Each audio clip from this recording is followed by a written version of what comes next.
Hello viewers, first time నా channel కనుక చూస్తుంటే ప్లీజ్ సబ్స్క్రైబ్ మై ఛానల్.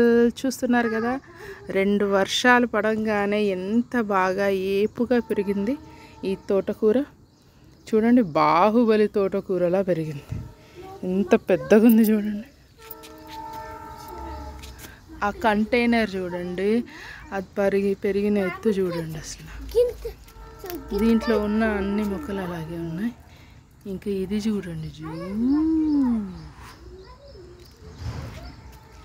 వర్షాలేనండి దీనికి కారణం. వర్షపు నీరు అంత పవర్ఫుల్ అన్నమాట. వర్షపు నీటిలో అంత పవర్ ఉందన్నమాట. చూడండి, చక్కగా వాటికి కావలసిన మినరల్స్ దొరికేసరికి ఎంత పచ్చగా ఆరోగ్యంగా ఫ్రెష్గా పెరిగాయి చూడండి కదా. బాహుబలి తోటకూరలు ఇంకా చూపిస్తాను. చూస్తున్నారా, ఇవిగా ఇంకా అప్కమింగ్ అన్నమాట. అంటే చిన్న స్టేజ్లో ఉన్నప్పుడు కరెక్ట్ టైంలో వర్షం పడ్డది.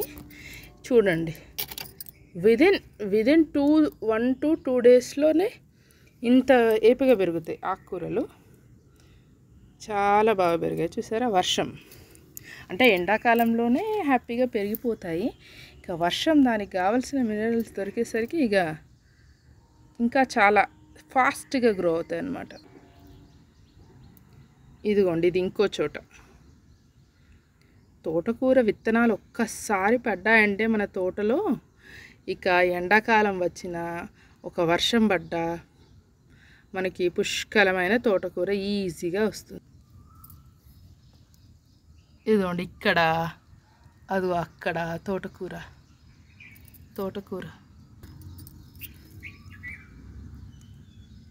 ఇదిగోండి, ఇది ఇంకో చోట తోటకూర.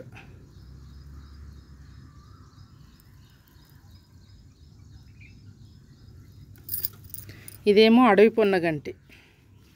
ఇది కూడా తింటారు. కొంతమంది తినరు, అంటే చాలామంది తినరు, కొంతమంది తింటారు. కానీ చాలా టేస్టీగా ఉంటుంది. ఇది కూడా తినేదే. ఇది కూడా అడవి పొన్నగంటి అంటారు. చూసారా, చిక్కుడు. వర్షం పడగానే చక్కగా గ్రీనీ లీవ్స్తో ఇప్పుడు మొగ్గలు కూడా వేసింది. కాయల గుత్తులు అవుతాయి ఇవే. ఇది చెట్టు చిక్కుడు. ఇది తీగ చిక్కుడు. ఇది తీగ అన్నమాట. ఈ కంటైనర్లో ఉంది తీగ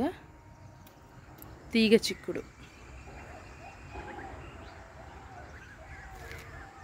వీటికి ఎప్పుడు స్టార్ట్ అవుతాయో మరి. యాక్చువల్గా అయితే చలికాలం కదా చిక్కుడు టైమింగ్. చూడాలి మరి. ఓకే ఫ్రెండ్స్, వీడియో కనుక నచ్చినట్లయితే please like and share the video. Subscribe చేసుకోవడం మర్చిపోకండి. Thank you.